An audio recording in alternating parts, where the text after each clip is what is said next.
All right, good morning. Thank you for joining us today. This press conference is to provide an update regarding the Saugus High School shooting that occurred yesterday. Up first is going to be Alex Villanueva, Sheriff of Los Angeles County. Thank you. Good afternoon, everyone.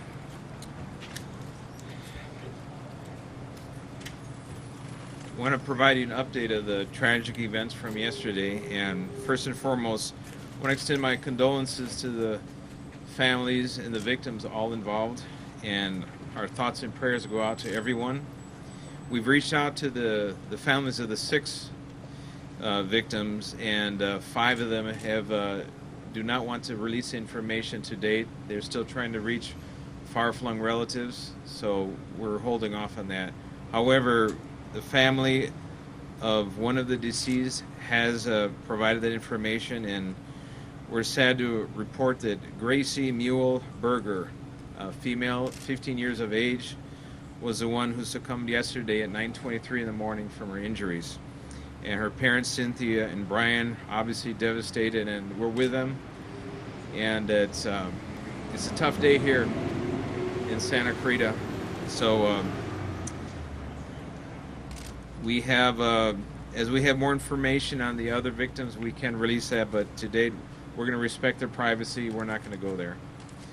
The suspect condition still remains critical and hasn't changed, and for that, we'll hold off. This is a tough day when you think about it. I'm a father, I'm a grandfather. My grandchildren are the same age of the ones who were victim of this senseless act of violence. It still remains a mystery why. So I just want to encourage everyone, grab your kid, hold them a little tighter, and make sure they do the right things when they're in school. And if, God forbid, they haven't, in this type of circumstances, follow the directions. Run. If you can't run, hide. If you can't hide, then you do something. You fight back. And the kids in this school yesterday did all of the above. They did as they were trained. We had an active shooter drilled just in the last few weeks at the school, and we had evidence that the kids ran as they were told to run. Kids barricaded themselves, they sheltered in place, they covered the windows, propped the doors shut, and they did exactly as they were trained, and that definitely assisted. And then when the time came to provide aid to those who were injured, they took them in and they provided first aid while they were waiting for our first responders. So kudos to all of them for a job well done, and hopefully that's a job we never have to do again. Now I want to bring Captain Ken Wergener to provide us update on the status of the investigation, and we also have some updates from our special agent from the ATF, Special Agent Canino. Let's start with Captain Wergener. Antes de empezar eso, déjeme ofrecer información en español. El pésame lo extendemos a todas las víctimas, todas las familias de los fallecidos y los que quedaron heridos. Y reportamos que la niña de 15 años, Gracie Mule Berger, fue la que falleció ayer. Es estudiante de la escuela Saugus, escuela secundaria.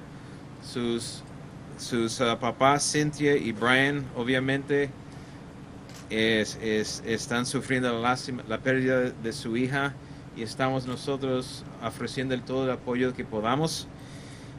El sospechoso sigue en estado crítico en el hospital y no tengo nada de ofrecer en diferencia en eso.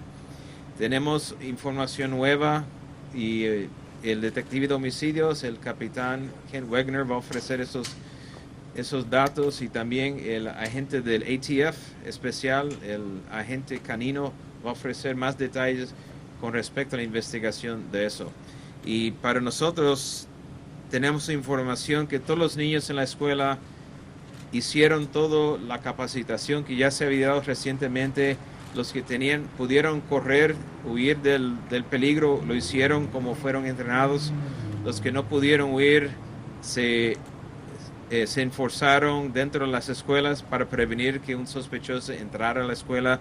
Cubrieron las ventanas con papel para prevenir ver las personas dentro de la clase. Hicieron todo lo que tenían que hacer en su entrenamiento, y es una prueba de que ese tipo de capacitación sirve un propósito muy bueno, y queremos extender las gracias a todos los que hicieron todo lo posible para ayudar a los afectados en esto. Y ahora voy a cambiar al inglés.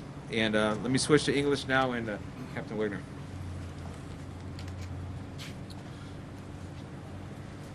Good morning, Captain Kent Wegener from Sheriff's Homicide. I wanted to update you on the investigation as we know it today at 12 o'clock. I referred yesterday in the press conference to an Instagram account that we were attempting to verify whether it did or did not belong to the subject in this shooting. After working with Facebook overnight, we have determined that the account was not linked to the subject. The account was subsequently deactivated by Facebook for violation of its Facebook rules. I can't get into at this point where it originated. Suffice it to say that it was out of the country. We continue to work with Facebook to identify any further accounts that may belong to the suspect, and we have search warrants pending on that. To date, we have conducted over 40 interviews, and we have about 6 pending. At this point, after evaluating the information obtained from those interviews and from the various sources and the scenes of our investigation, no motive or rationale has yet been established for the subject's assault. Suffice it to say, we did not find any manifesto, any diary that spelled it out, any suicide note, or any writings which will clearly identify his motive behind this assault. We have conducted, as I said, over 40 interviews. However, I want to reiterate that if there are people out there, students or administrators, people that had information about this subject or the incident yesterday, please call Sheriff's Homicide at 323-890-5500 so that we can arrange an interview with you and we can learn what you know. The firearm used in this assault is currently at the Sheriff's Crime Lab. We will be collaborating with agents from the ATF to research and analyze that weapon as well as its origin. The main crime scene where the assault occurred in the quad at Saugus High School has been processed. All evidence has been collected and documented. In fact, a 3D scan was performed this morning to document the entire crime scene, and it has just been cleaned by a cleaning company and released back to the school district so that it can be occupied. I understand that school is canceled for the day, so hopefully somebody from the school district can talk about future plans for next week. And that's all I have right now, and I'd like to introduce somebody from the ATF to comment.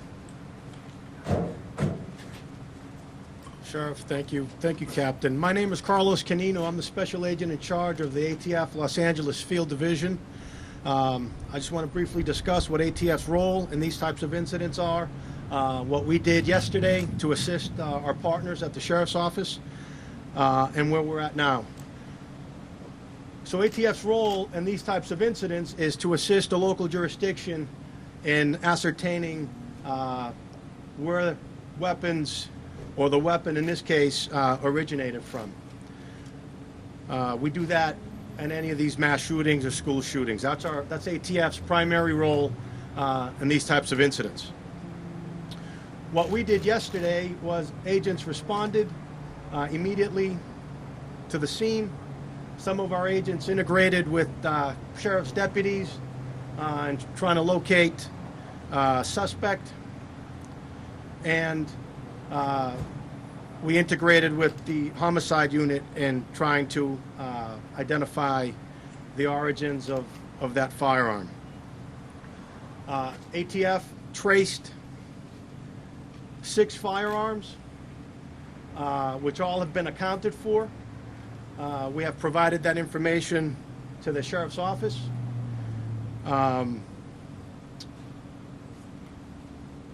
As we speak right now, ATF agents are at the Sheriff's Office Crime Lab working with Sheriff's personnel there and trying to identify the origins of this gun. Once that happens, obviously the Sheriff will brief you as to the origins of that firearm. And that's where we're at as far as ATF goes in this investigations. Thank you. Okay, next up to the podium is going to be the Mayor of Santa Clarita, Marcia McLean.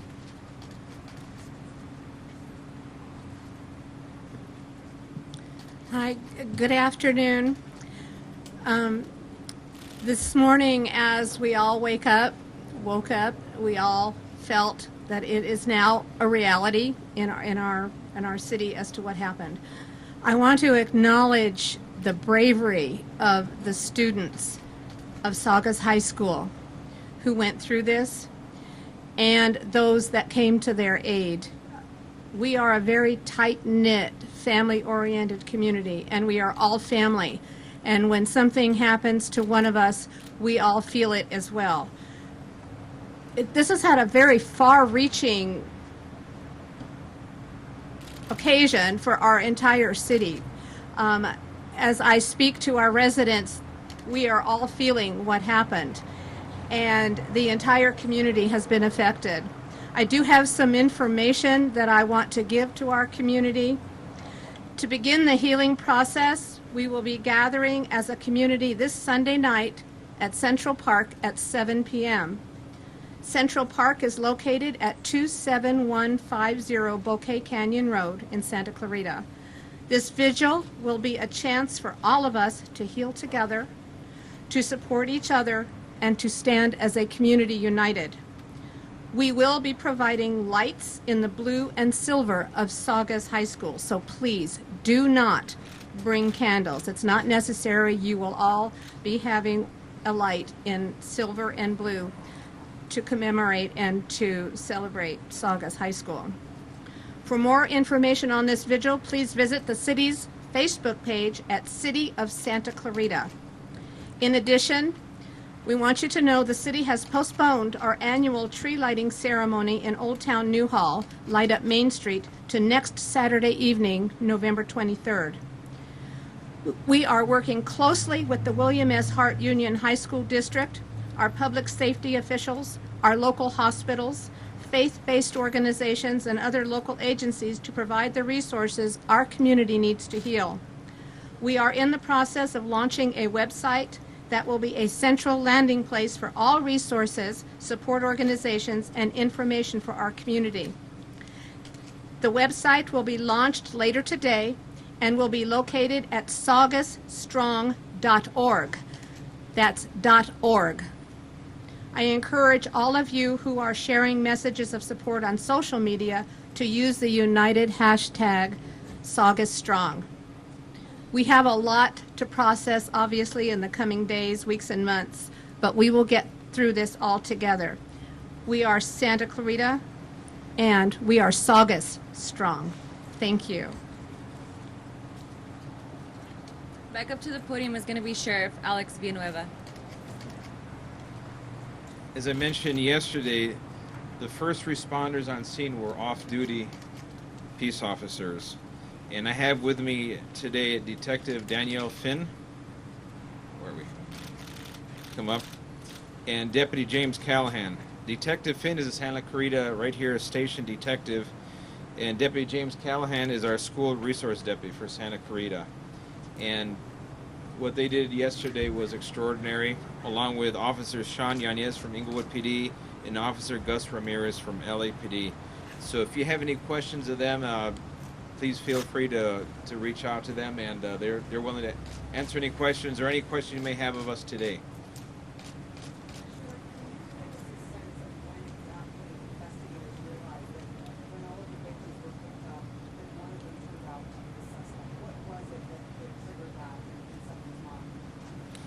That was, I was getting information from the site, from the hospitals, and from the investigators on scene, because we had eyewitnesses at the shooting, and we also had the description and from the video. Once they reviewed the video, we matched the video with the individuals in the hospital, and then that's we were able to determine that was our suspect. And we wanted to, as soon as we wanted that information out, we got it out because we didn't want panic to continue spreading, because we already had a suspect in custody. How quickly were investigators able to see that surveillance video to be able to put this all together? Within a half an hour. Sheriff, we've been told that the shooter shot his ex-girlfriend and her best friend, and that the boys were not specifically targeted. Can you confirm that? No, that is not accurate. As far as we know, that the actual targets were at random. There's no relationship that we can tell from the suspect and the victims. Was this a planned attack? Any evidence of how long it See, was there any evidence that he's been planning this for a while, or it seems like a planned attack? Given a certain amount of bullets. What can you tell from that? we know it was a planned attack. It was deliberate. He knew how many rounds he had, for example. However, the details we don't have that yet, or the motive we don't have it yet. We're still going through all of the evidence that we've gathered from the multiple sources. Y en español, con las redes sociales, no hemos determinado una causa, un motivo para este ataque. Can you address the gun jamming? The 6 firearms were firearms that were registered from the deceased father. And we've accounted for all 6, and they do not match the weapon recovered. So that is an ongoing part of the investigation, is the origin of that weapon. So the weapon used in the attack was not a 6 No. And were the 6 that were taken from the home, were they locked up in the proper way? We've accounted for all of them. Can you describe those firearms? I'll leave that up to the investigators, and once we have all the information, we've done analysis of the firearm recovery, we'll be able to give all those details. Valencia High School is warning their students and parents that there are threats against that high school on Monday. Are you aware of that? We've, unfortunately, anytime there's an incident like this, there is copycat threats that are posted online, and we have an obligation to do a thorough assessment of every single threat available, and that is an ongoing process. So if one pops up here or there, it's not surprising, but we'll make sure that we do a thorough investigation, we vet the source, and if there's any actionable knowledge we can derive from that, then we'll act on that.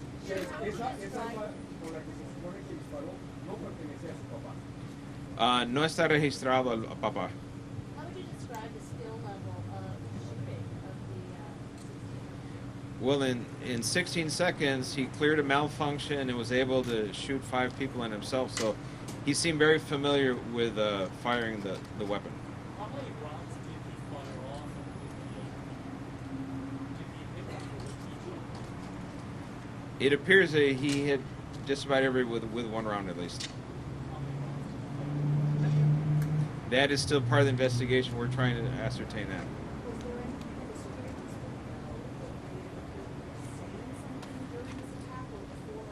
It doesn't appear he had any interaction with anyone. He was just standing by himself. At one point decided, walked to the center of that quad area, dropped the backpack, withdrew with the firearm, and just started firing right from where he was at.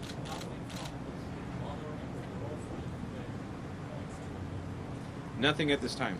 It still remains a mystery. Has something changed in his life recently? A slipping of his grades, a breakup, another death in the family? We're going through all of that information, but to date, nothing has jumped out that we have an oh my god moment. I think we got it. Nothing yet. Mental health be evaluated? How's that? Will the shooter's mental health be evaluated? That'll be part of the process, yes. Is he still there? Thank you. You said in critical condition. Is he expected to survive? He's in critical condition, and that's about all we know for now. Sheriff, does it appear that the mother was aware her son had access to these firearms? And second, do you know how the suspect got to school yesterday? The suspect was dropped off at school by his mother.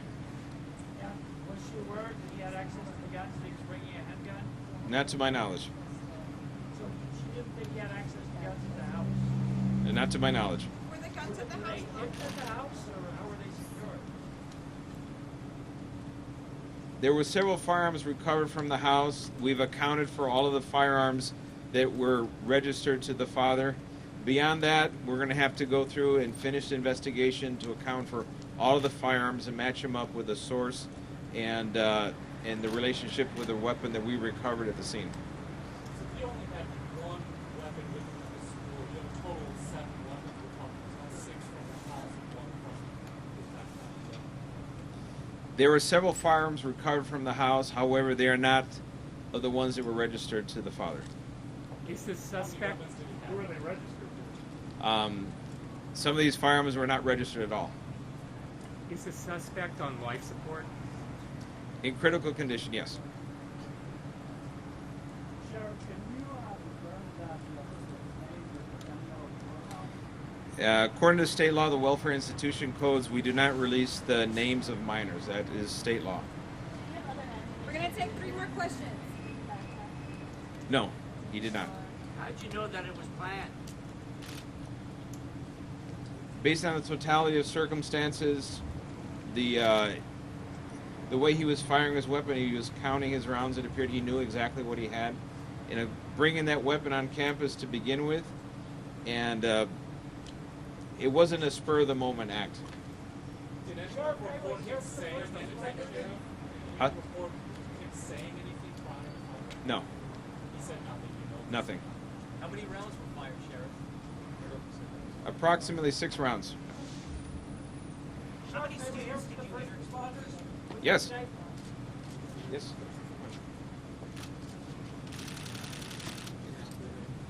Questions?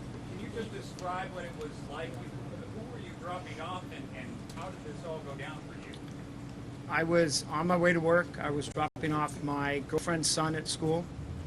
And as I passed the school, I saw what I estimated to be several hundred students running off campus.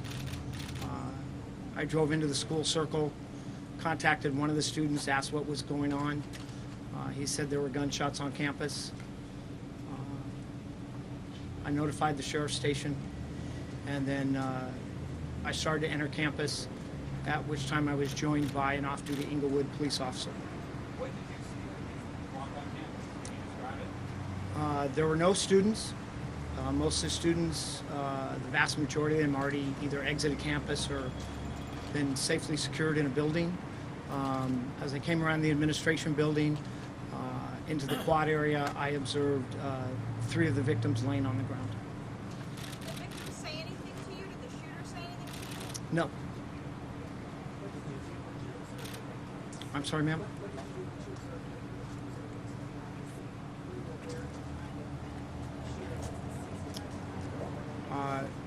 I wasn't aware of who the shooter was at that time. Myself and the Inglewood officer, and then an additional off-duty LAPD officer joined us along with the school administrator, and we began to give medical aid to all 3 of the victims until the arrival of the fire department. Were you the first one to reach the victim? Yes, sir, I was. Did you realize that one of them was a shooter? There were suspicions, but there was nothing conclusive at that time. Did you see the gun on the ground? Yes. Was it next to what we now know as the shooter? Not directly next to him, no. But what led you to believe that you may have been dealing with the shooter? I'm sorry, ma'am?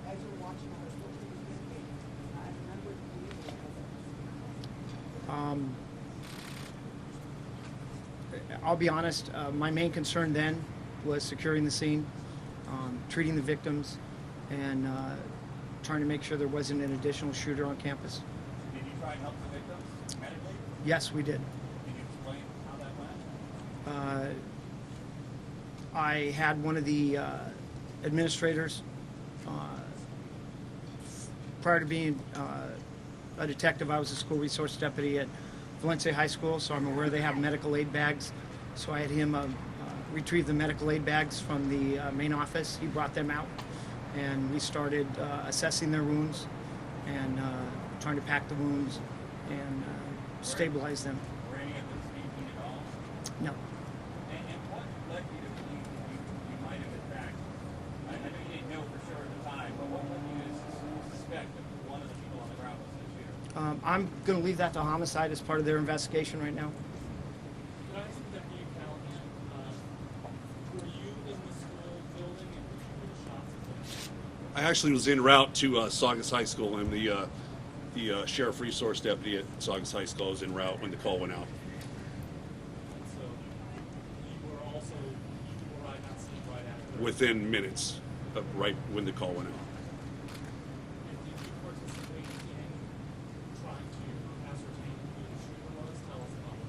Yeah, I immediately entered the school, contacted Deputy Finn, and saw 3 gunshot victims on the ground. It was a coordinated effort with everybody on scene, Deputy Finn, Detective Finn, the other 2 off-duty officers, and school staff. We did CPR and tried to make sure that we didn't have an active shooter on the campus. What was that like for you? These were young kids. Very tough, very tough. You know, when you're a school resource deputy, you know, you take a lot of pride in, you know, keeping your campus secure. You never think a tragic things like this is going to happen. There you were working on students that I can tell you, you'll listen to Yes, sir. And I'm just glad that the department provided a lot of good training to all the deputies that responded. That the response was unbelievable. Fire department, sheriff's department, highway patrol, ATF, etc. Just incredible response. Deputy, did you know the shooter? Have you ever had any contact with him? I did not know the shooter. And you keep both you and the detective talk about 3 victims. Where were the other 3? There was the other 2 I know had already ran to classrooms. I don't know where the 3rd one went. Did the keep the pressure kids help? Did anybody end up using them aside from the fire teacher? I'm sorry, I can't hear you. To keep the pressure kids that they have in class? Is that what you used? Yeah, I think they came out of the administration building. That's what you used those 2? Yes, sir. Did they help? Well, I mean, having those supplies on hand was definitely a plus. And the other thing is we had just done training, like the sheriff had said, and I think the kids did a great job. Did everything we trained them to do. Deputy, the 3 who were down and you tried to assist, were they all together? Yeah, they were within close proximity of each other. Matter of fate? Yes, sir. And none of them was responsive? All right, we're going to conclude this press conference. Thank you for coming. Can you spell the names of the deputy detectives? The detective is Dan Finn, Finn, and the deputy is James Callahan, Callahan. Sheriff.